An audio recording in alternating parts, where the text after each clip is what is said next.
warahmatullahi wabarakatuh. Bismillahirrahmanirrahim. Alhamdulillahirabbil alamin. Wassalatu wassalamu ala asyrafil anbiya'i wal mursalin. Nabiyina wa habibina Muhammadin wa ala alihi wa sahbihi ajmain wa man tabi'ahum bi ihsanin illa yaumiddin. Amma ba'du. Pertama dan yang paling utama, marilah kita panjatkan puja-puji syukur kehadirat Allah Subhanahu wa Ta'ala, pencipta alam semesta serta seisinya yang maha kuasa atas segala nikmatnya.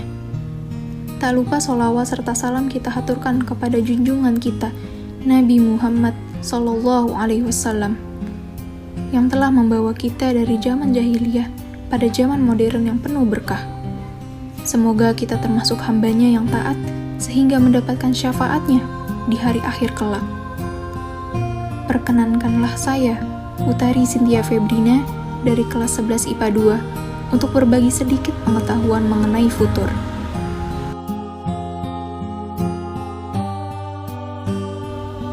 Dalam hidup akan banyak ditemui bermacam jalan. Kadang datar, kadang menurun, kadang pula meninggi. Begitu pula dalam perjalanan dakwah. Ada saatnya para pendakwah menemui jalan yang lurus dan mudah. Namun tidak jarang menjumpai onak dan duri. Hal demikian juga terjadi pada para pendakwah. Suatu saat, ia memiliki kondisi iman yang tinggi. Di saat lain, ia pun dapat mengalami degradasi iman. Tabiat manusia memang menggariskan demikian. Dalam salah satu hadisnya, Rasulullah Shallallahu Alaihi Wasallam bersabda, "Hati manusia itu bisa berkarat sebagaimana berkaratnya besi." Lalu sahabat bertanya, "Bagaimana cara mengobatinya ya Rasulullah?"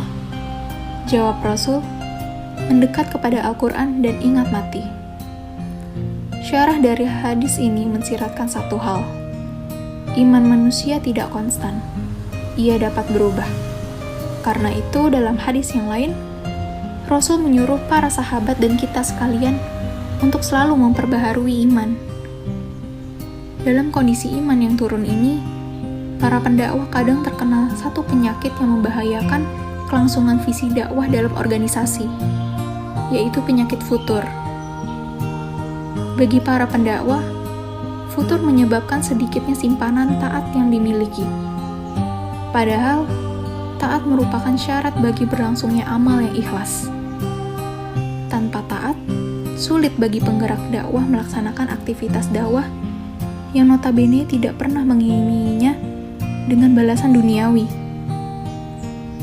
Bagi organisasi dakwah sendiri, futur menyebabkan panjangnya jalan yang harus ditempuh. Ini merupakan akibat logis dari tidak sempurnanya amal yang dilaksanakan.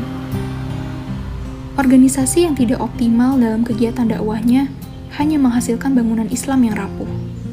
Bangunan yang seharusnya dapat diselesaikan dalam kurun waktu tertentu menjadi terbengkalai karena terhentinya gerak pembangunan.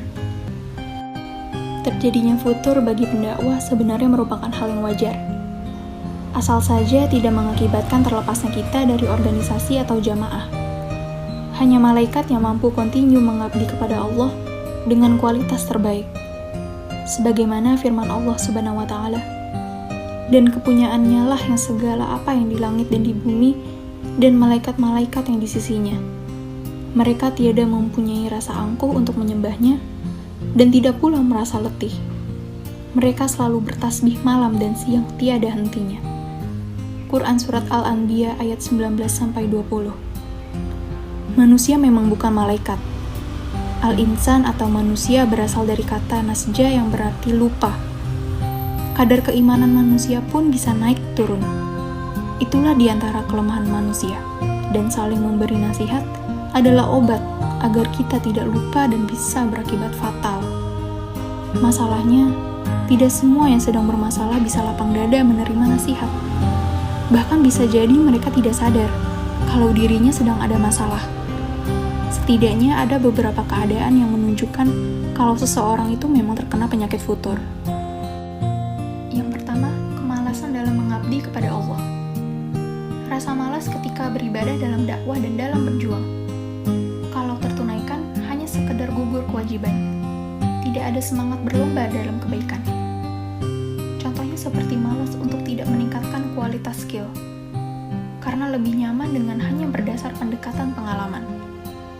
Lalu memilih peran yang tidak begitu membutuhkan tanggung jawab yang besar, karena lebih nyaman dengan peran yang kecil yang tidak banyak menguras tenaga dan pikiran. Yaitulah pemalas, ketika lebih mencintai kenyamanan dunia dibanding pengorbanan. Yang kedua, keinginan untuk menyendiri dan tidak bersama jamaah. Alasannya berbagai macam, mulai dari kesibukan ekonomi, urusan keluarga, sibuk hadapi ujian sekolah, ataupun kuliah. Selalu ada halangan dalam berbagi dengan yang lain. Contohnya seperti saat dihadapkan dengan kesenangan, bisa seperti pasangan, harta, tahta, ataupun keluarga. Seakan-akan tanggung jawab kepada Allah telah hilang, dan lebih memilih menikmati kesendirian dalam kesenangan dunia. Seakan-akan hidup di dunia selamanya, dan akhirat hanya hal yang fana. Akhirat tidak lagi dianggap hal yang penting. Akhirat hanya dianggap seolah-olah seperti cerita fiksi yang hanya menawarkan kesenangan dan kesengsaraan yang biasa-biasa saja. Mendengar surga tak lagi terasa bahagia, dan mendengar neraka juga tak ada rasa takut, serasa tenggelam dalam kenikmatan dunia, dan perjuangan tidak terasa lagi kebahagiaannya. Dan yang ketiga, munculnya sensitif yang berlebihan, seperti mudah tersinggung. Yang ada di benaknya cuma pikiran negatif. Semua orang salah kecuali yang cocok dengannya.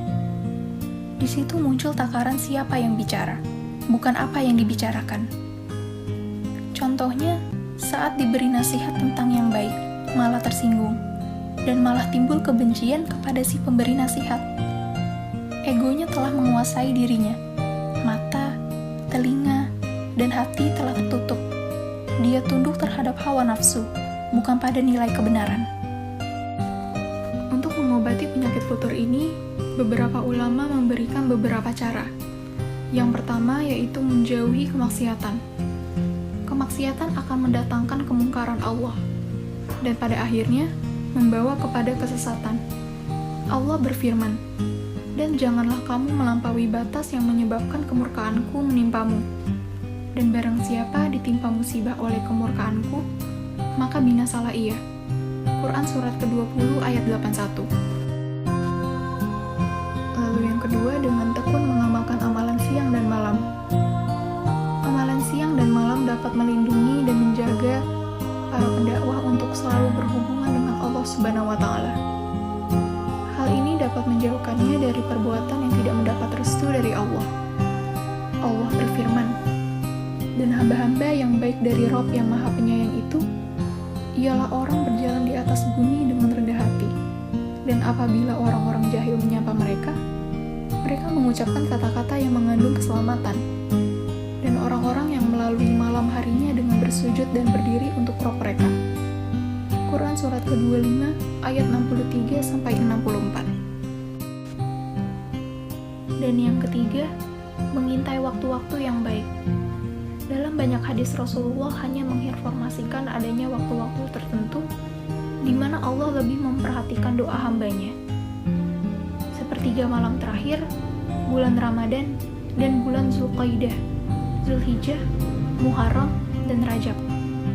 Waktu-waktu itu memiliki keistimewaan yang dapat mengangkat derajat seseorang di hadapan Allah. Sekian kultum yang dapat saya sampaikan. Semoga dengan ini kita semua bisa mawas diri dan jangan sampai pula kita terkena penyakit ini dan berpindah dari rel tujuan untuk mencapai surganya Allah. Amin ya rabbal alamin. Mohon maaf apabila ada salah kata.